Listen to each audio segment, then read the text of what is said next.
Morning বন্ধুরা, welcome back to my channel. আমি মহানগরী কলকাতা থেকে তোমাদের বন্ধু সঞ্চিতা নিয়ে চলে এসেছি আমার ডেইলি ব্লগ চ্যানেল সঞ্চিতার সঞ্চয় নিয়ে। আশা করছি দেশে ও দেশের বাইরে যে যে প্রান্ত থেকে তোমরা আমার এই ভিডিওটা দেখছো সবাই ভালো আছো, সুস্থ আছো আর সাবধানেও আছো। আমরাও ভালো আছি। আজ সোমবার আর সকাল এখন 6টা। তোমাদেরকে সঙ্গে নিয়ে আর তোমাদের ভালোবাসার সঙ্গে নিয়ে শুরু করলাম আজকের একটা নতুন ভিডিও। তোমাদের সঙ্গে করে নিয়ে আমার পথ চলা শুরু হলো, তাই আশা রাখছি আমার সঙ্গে শেষ পর্যন্ত থাকবে।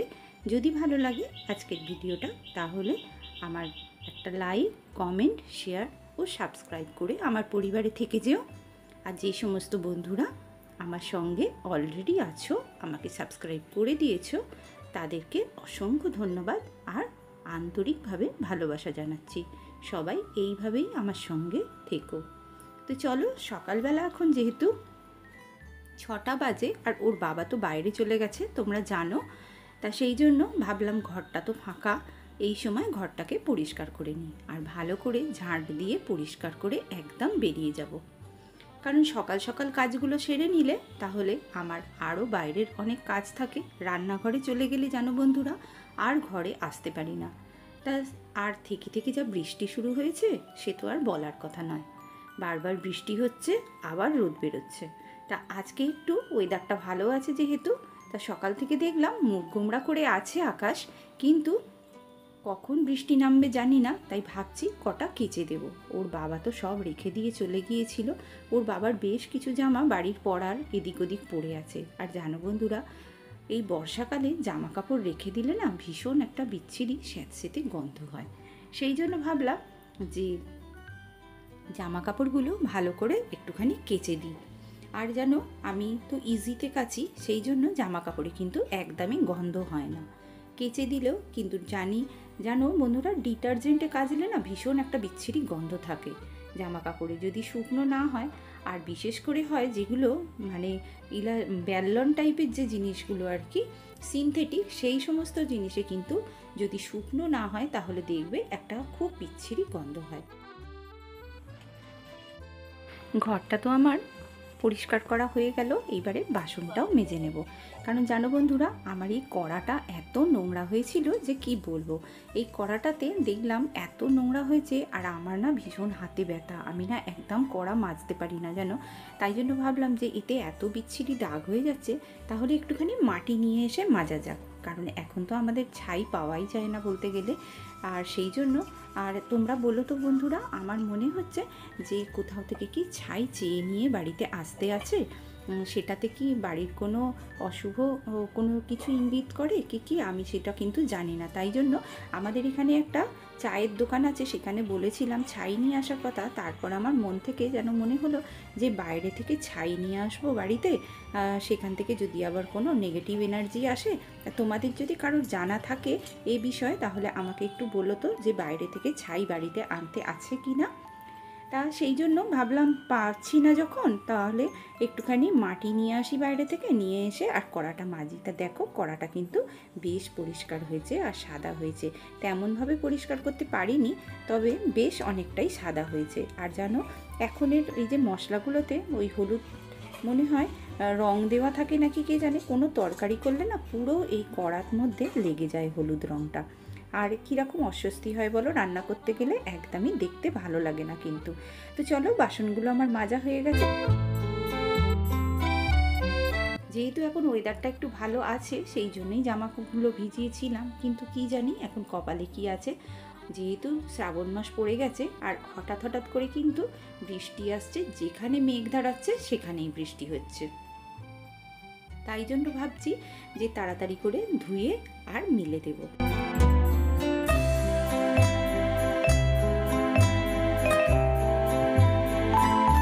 যে জামা কাপড়গুলো আমি ভিজিয়ে রেখেছিলাম সেইগুলো কাচতে এসেছি, আর কি প্রচণ্ড বৃষ্টি এলো। যখন এসেছিলাম তখন কিন্তু বৃষ্টিটা হয়নি, এই দেখো হঠাৎ করে বোধহয় কোথাও থেকে উড়ো মেঘ একটা এসেছে, এসে আর দেখো কি জোরে বৃষ্টি হচ্ছে। কিন্তু আমি যেহেতু কাচতে শুরু করে দিয়েছি, ভাবলাম যে একদম তো আমার সব বাড়ির কাজ হয়েই গেছে, বাসি কাজ, তা একদম তাহলে এটা ধুয়ে নিয়েই চলে যাই। আর এইভাবে যদি ভিজে অবস্থাতে আমি ঘরে ঢুকে যাই তাহলে কিন্তু আমার আর এগুলো ধোয়া হবে না। আর বৃষ্টি হচ্ছে হোক, তা জানো বন্ধুরা, এই বৃষ্টিতে ভিজে কিন্তু আমার ভীষণ গলাটা খুসখুস করছিল আর গলা ব্যথাও হয়েছিল। তো যাই হোক, এই যে দেখো আমি কিন্তু জামা কাপড়গুলো ভালো করে কেচে একদম কিন্তু ঘরে নিয়ে চলে আসবো। আর কি করবো জানো, একদম স্নান করে নেবো, নিয়ে পুজোটাও একদম সেরে নেবো। তাহলে ঘরের কাজটা যদি হয়ে যায় আর একদম তারপরে রান্নাঘরে ঢুকে যাব পুরো রান্নাটা করে নিয়ে। তো চলো, যেহেতু ওর বাবা নেই, আমরা দুজনে আছি, সেহেতু আমাদের কিন্তু কোনো চাপ নেই, আমরা দুজনে মিলে করে খাবো, যা হোক একটুখানি করে নেবো এখন। এই যে জামা কাপড়গুলো কিন্তু আমি সব ধুয়ে নিচ্ছি এক এক করে।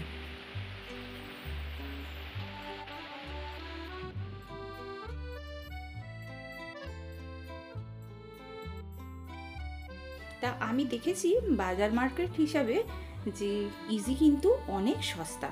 আর ইজি একটা যদি বড় প্যাক নিয়ে আসি সেটা আমার অনেক দিন চলে যায়, আর জলও কম খরচা হয় জামা কাপড়গুলো ধুতে, আর সেইভাবে জামা কাপড়ে কিন্তু গন্ধও হয় না খুব একটা।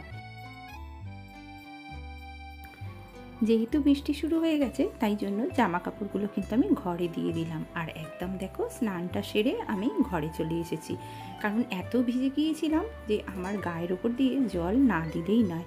সেই জন্য স্নানটা সেরে একদম চলে এলাম, জানি এই বড় কাজ দুটো যদি আমার হয়ে যায়, ঘর পরিষ্কার আর স্নান, তাহলে কিন্তু আমার বাকি কাজগুলো করতে বেশিক্ষণ সময় লাগবে না।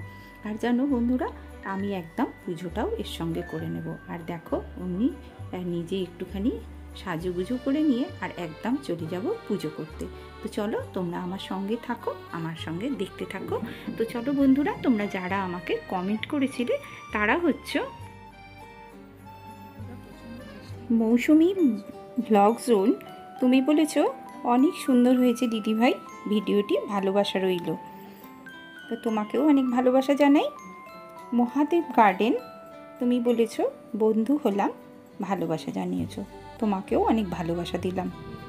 বুলটি দাস দাস, তুমি বলেছ খুব ভালো লাগলো, অসংখ্য ধন্যবাদ তোমাকে দিদিভাই। তো স্নানটা তো আমার হয়ে গেল আর একদম পুজো করতে চলে এসেছি। এখন জানো তো বন্ধুরা, যেহেতু এত বৃষ্টি হচ্ছে আর তার সঙ্গে সঙ্গে অল্প অল্প রোদ, গাছে কিন্তু একদমই ফুল হচ্ছে না। ওই একটা জবা গাছ বসিয়েছি পুকুর পাড়ে, একদিন তোমাদের সঙ্গে শেয়ার করব। নিয়ে এসেছিলাম লাল জবা বলে, কিন্তু হয়ে গেছে চন্দন জবা। তা ওখানেই যা 2-3টে করে ফুটছে ফুল, আর কিছু এদিক ওদিক করে টগর ফুল কয়েকটা নিয়েছি। আর ওই আমার দিদি দিয়েছিল যে গাছগুলো, কি নাম যেন গাছগুলোর, ওই গাছে কিছু ফুল হচ্ছে ছোট ছোট, নয়নতারা মনে পড়েছে, নয়নতারা ফুল গাছে কিছু ফুল হচ্ছে, ওই 2-4টে করে, সেই নিয়েই কিন্তু পুজো করতে হচ্ছে আমাকে। কারণ আমার যেহেতু অনেক ঠাকুর, তাই জন্য সব ঠাকুরের পায়ে কিন্তু ফুল আমি দিতে পারছি না। আর বাজার থেকে ফুল কিনে নিয়ে আসবো, সেই ফুলগুলো কিন্তু সবই পচা। জানো, বৃহস্পতিবার দিন মালা নিয়ে এসেছিলাম, সেই মালাগুলো অর্ধেক মালাই কিন্তু পচা মালা, আর ফুলগুলো না ঠাকুরকে দিতে একদমই ভালো লাগছিল না, জানো তো। কিন্তু কিছু করার নেই, তাই আবার কত দাম দিয়ে কিনে নিয়ে আসতে হয়েছে। তা আমি ফুল দিয়ে পুজো করলাম কিছুটা, ঠাকুরকে পুজো করে আমি একদম রান্নাঘরে চলে এসেছি। দেখো আমার অনেকটা ওল ছিল, সেই ওলটাকে আজকে একটা নতুন প্রিপারেশানে রান্না করব। তো দেখো ওলটাকে কিন্তু আমি ছাড়িয়ে নিচ্ছি। এই বর্ষার সময় এই ওলটা কিন্তু খুব বাজারে আসে জানো, আর আমাদের নিয়ে আসে, ওর বাবা এনে দিয়ে গিয়েছিল। তা আমি ভাবলাম এটাকে একটা নতুন প্রসেসে রান্না করব আজকে ওল। তো দেখো বন্ধুরা, আমি কিন্তু গ্রেটারে গ্রেট করে নিচ্ছি ওলটাকে। তোমরা অনেকেই জানো যে চিংড়ি মাছ দিয়ে ডালনা করে খায়, ভাতে খায়, কিন্তু আজকে আমি একটা নতুন প্রিপারেশান করব। সেই প্রিপারেশানে তোমরা কিন্তু করে খেতে পারো, দেখবে ভীষণ ভালো লাগে। আর এই ওল দিয়েই কিন্তু অর্ধেক ভাত খাওয়া হয়ে যাবে। তো আমার আরও একটা বন্ধু রিপা রানী দাস, তুমি বলেছো খুব সুন্দর লাগলো আর অনেক ভালোবাসা জানিয়েছো, তোমাকেও অনেক ভালোবাসা জানাই দিদিভাই। শিখা চন্দ্রা, তুমি বলেছো তোমার ভিডিও দেখলাম, সুন্দর হয়েছে, আমিও কলকাতায় থাকি। কোথায় থাকো দিদিভাই সেটা আমাকে কিন্তু অবশ্যই জানাবে। আমিও কলকাতায় থাকি, তোমরা তো সবাই জানো। তোমার এই উত্তরের আশায় কিন্তু আমি থাকলাম। তো ইতিমধ্যেই আমি কিন্তু মাছ দিয়ে আলু দিয়ে একটা তরকারি করে নিয়েছি। আর দেখো তেলের মধ্যে বেশ কিছুটা সর্ষে ফোড়ন দিলাম, আর দেব অনেকটা কাঁচা লঙ্কা। এইটাকে একটু তেলে নেড়ে নেবে যতক্ষণ না কাঁচা লঙ্কার ঝালটা তেলে বেরোয়। তারপরে যে গ্রেট করে রাখা ওলটা সেইটা কিন্তু আমি তেলে দিয়ে দিলাম। তেলে একটু নাড়াচাড়া করব, করার পরেই কিন্তু ওর মধ্যে দেব একটুখানি নুন আর একটুখানি হলুদ দিয়ে একটু নাড়াচাড়া করব। নাড়াচাড়া করে কিন্তু আমি ওর মধ্যে জল দিয়ে দেবো। জল দিয়ে ওটাকে কি করব জানো, পুরোটা ঢাকা দিয়ে দেবো। ঢাকা দিলে ওটা যতক্ষণ না সিদ্ধ হচ্ছে ততক্ষণ কিন্তু আমি এটা ঢাকা দিয়ে এটাকে সিদ্ধ করে নেব। তো চলো। রয় স্যালাড তুমি বলেছো খুব সুন্দর, তোমাকে অনেক ভালোবাসা জানালাম। ছোট্ট পাখি তুমি বলেছো খুব ভালো লাগলো ভিডিওটা দিদিভাই, লাইক দিয়ে দেখে নিলাম আর অনেক অনেক ভালোবাসা জানিয়েছো।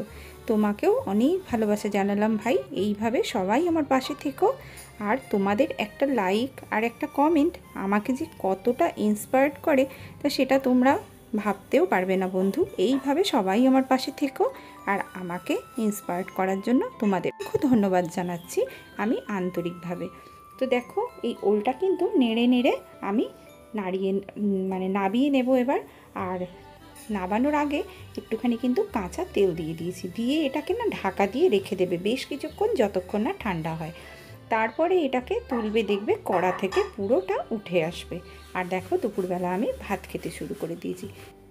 শুকনো ভাতে কাগজি লেবুর রস আর এই ওল ভাতে দিয়ে আমি কিন্তু দুপুরবেলা সব ভাত খেয়ে ফেলেছিলাম জানো। মাছের তরকারিটা কিন্তু আমার বেশি হয়ে গিয়েছিল, তোমরা কিন্তু করে দেখতে পারো। তো লাস্ট যে দিদিভাই তুমি আমাকে কমেন্ট করেছো সেটা হলে নিপা ডেইলি লাইফ, তুমি বলেছো নতুন বন্ধু হলাম, অসংখ্য ধন্যবাদ। আর তোমাদের সবাইকে ওয়েলকাম জানাচ্ছি আমাকে ভালো ভালো সুন্দর সুন্দর কমেন্ট করার জন্য আর আমার সঙ্গে থাকার জন্য। তো চলো ভিডিওটা আজ এই পর্যন্তই রাখছি, দেখা হচ্ছে আরও একটা নতুন ভিডিওয়। ততক্ষণ সবাই ভালো থেকো, সুস্থ থেকো, সাবধানে থেকো। নিয়ে আসছি আরও একটা নতুন ভিডিও। আর অবশ্যই তোমাদের অপেক্ষায় থাকবো, তোমরা আমাকে ভালো ভালো কমেন্ট করবে আর তার উত্তর দেওয়ার জন্য আমি আবার আসছি পরের ভিডিও নিয়ে। তো টাটা।